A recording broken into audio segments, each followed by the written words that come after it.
Mark accidentally found a loophole in the pupil lock. He took out his cell phone. He played dozens of photos of beautiful women's eyes into the device on a loop. In less than half a minute, the company's new product, which took months to develop, was cracked. The director and his colleagues marveled at Mark's skill. They didn't realize Mark was a former CIA agent. He'd come to work at the security company to take care of his daughter. Mark told his supervisor to fix the bug, but the supervisor didn't respond. The next day, Mark came back to the office. He was surprised to find an empty office full of equipment. The security company had mysteriously disappeared. Mark called his co-workers, but he couldn't reach any of them. Mark immediately rushed to the head office. He tried to prove he was an employee by using his work email, but all the emails on his cell phone disappeared without a trace. He had no choice but to go to the bank. He found that the company's paychecks had disappeared as well. It all happened so suddenly. It was as if the company he worked for never existed. That's when it happened. A young man suddenly approached Mark. He threatened to drive away with him at gunpoint. After a while, Mark realized something was wrong. He immediately looked in the rearview mirror and winked at his daughter. She puts on her seatbelt, and she understands. The next moment,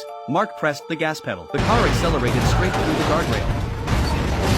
Mark found a locker key on the man. He followed the address to the train station. He found a confidential file in the compartment of the locker. It contained not only the details of all the company's employees, there was even a photo of his daughter with her grandfather a few days earlier. Mark knew that he and his daughter were the target. He had to find a way to protect her. Mark marked the addresses of all his colleagues on a map. He targeted the only hospital in the area. Mark rushed to the hospital. He found the bodies of his colleagues in the morgue. He also found a number in his co-worker's hand. Mark looked it up and realized it belonged to the CIA. Is the CIA targeting him? Mark followed the address on the message to the CIA director's house. He found the place empty. There was no trace of the house. Mark found a severed phone line. He expertly hooked up the landline. Then he called back the last call. To his surprise, he finally discovered a secret.